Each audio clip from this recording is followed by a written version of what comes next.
اس خدائے عظیم و عرفہ حمد و ثنا سزاوار رہے جس نے ہم قریش کو حضرت ابراہیم اور حضرت اسماعیل علیہ السلام کی اولاد بنایا اور ہمارا سلسلہ نسب ماد و مظہر ایسے بزرگوں سے ملایا، بیت اللہ شریف کی حفاظت ہمارے سپرد کی، مکہ معظمہ کی سرداری ہمیں بخشی اور ایسا پاک اور عزت والا حرم ہمیں عطا فرمایا کہ ہر سمت سے زائرین اس کے طواف کے لیے حاضر ہوتے ہیں۔ خدا کے اس مقدس گھر میں جو کوئی داخل ہو جاتا ہے اس کے امن اور اس کی حفاظت کا ذمہ مولا کریم خود لے لیتا ہے۔ اس کے علاوہ ہم رب تعالیٰ کے شکر گزار ہیں کہ اس نے ہمیں حکومت تفویض فرمائی اور لوگوں کا حکمران بنایا۔ اللہ سبحانہ و تعالیٰ کی تعریف و توصیف کے بعد یہ بتا دینا چاہتا ہوں کہ محمد بن عبداللہ میرا حقیقی بھتیجا ہے۔ یہ اعلیٰ صفات اور اعلیٰ عادات کا سرمایہ دار ہے۔ قریش میں کوئی نوجوان انسانیت کی اخلاقی اور روحانی صفات میں اس کا مقابلہ نہیں کر سکتا، اور میں یہ دعویٰ سے کہہ سکتا ہوں کہ قبائل عرب میں ایک بھی شخص ایسا نہیں جو نیک خصائل میں محمد سے لگا کھا سکے۔ میرا یہ بردار زادہ اگر تونگر اور دولت مند نہیں تو کوئی بات نہیں، کیونکہ مال و دولت ایک فانی چیز ہے، ہاں انسانی صفات کو بقائے دوام حاصل ہے۔ محترم حاضرین، مجلس سے محمد کے فضائل پوشیدہ نہیں ہیں، اور بنو اسد سے بنو ہاشم کی قرابت ہے، وہ بھی ڈھکی چھپی نہیں۔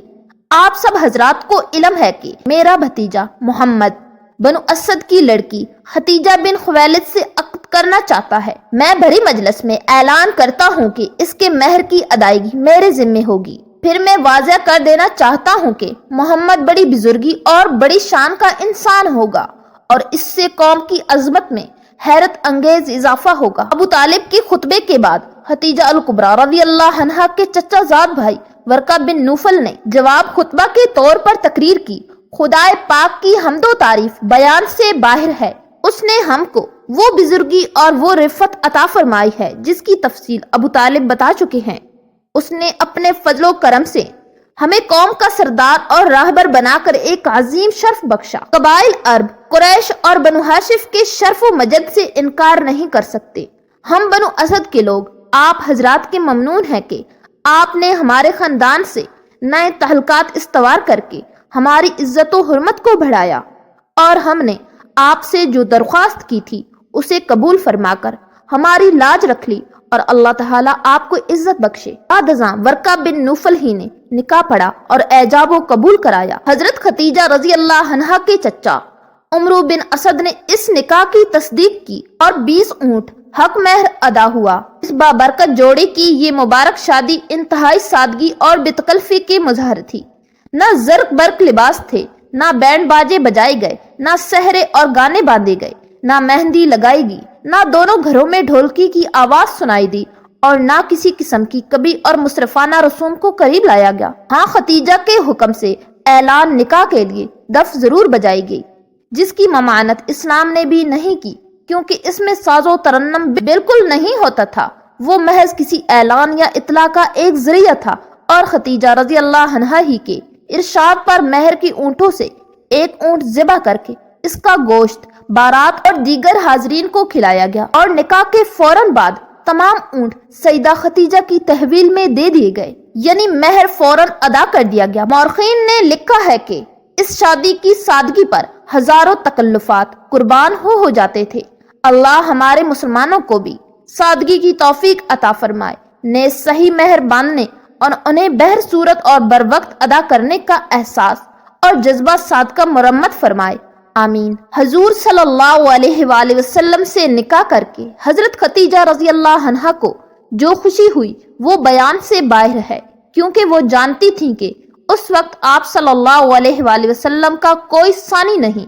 شوہر کی عزت سے بیوی کی عزت وابستہ ہوتی ہے۔ اس مرحلے پر کامیابی نے ختیجہ محترمہ رضی اللہ عنہا کے پاؤں چومے، اور وہ فائز المرام ہو کر اس عظیم الشان مقصد کو پا گئیں، جس کی تلاش اور جدوجہد میں انہوں نے 10 سال کی طویل مدت تارے گن گن کر گزاری تھی۔ نکاح کے بعد ایک طرف تو وہ لوگ رشک کرنے لگے جنہوں نے ختیجہ کو متعدد بار نکاح کے پیغام بھیجے اور کامیاب نہ ہو سکے، دوسری طرف وہ عورتیں جو حضور سرور کائنات صلی اللہ علیہ وآلہ وسلم سے نکاح کی خواہش مند تھی، مگر ان کی مراد پوری نہ ہوئی۔ جب شادی ہو گئی تو ختیجہ طاہرہ رضی اللہ عنہا کو سب طرف سے مبارکیں ملنے لگیں اور ہر جگہ یہی چرچے ہونے لگے کہ خدیجہ بن خویلد رضی اللہ عنہا نے اپنے لیے جو شوہر منتخب کیا ہے، ایسا جامع اوصاف و کمالات شوہر دنیا کی کسی عورت کو مشکل ہی سے مل سکتا ہے۔ اور تو اور ان مشرکوں نے بھی خدیجہ رضی اللہ عنہا کی قسمت کے روشن ستارے کی تعریف میں زبانیں کھول دی،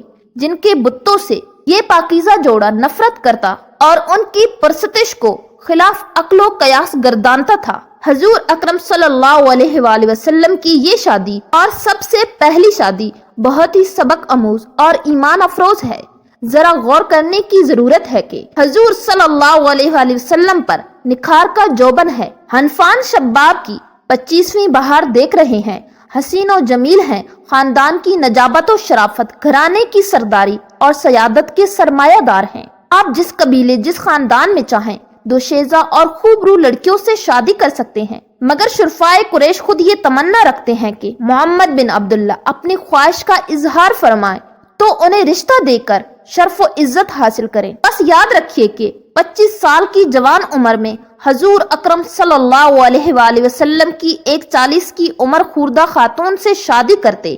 تو محض ایک فریضہ ادا کرنے کے لیے کرتے ہیں، ورنہ دنیا کی نگاہ میں یہ شادی بے جوڑ ہے۔ اور اس سے صاف واضح ہوتا ہے کہ حضور اکرم صلی اللہ علیہ وآلہ وسلم نے اپنی شادی نفسانی خواہشات کے زہر اثر تھی، بلکہ سراسر منشا الہی کے ماتحت تھی اور اہل دنیا کو نمونہ بن کر دکھانے اور انسانوں میں ایک نظیر قائم کرنے کے لیے کی تھی، اور اس سے یہ ثابت کرنا مقصود تھا کہ پاکیزہ نفوس اور پاکیزہ دلوں کی پاکیزہ محبتیں عمر کی قید و بند سے آزاد ہوتی ہیں، وہ جوانی میں بھی حفیف و شریف باحیا اور تقدس معاب ہوتے ہیں۔ صلی اللہ علیہ وآلہ وسلم۔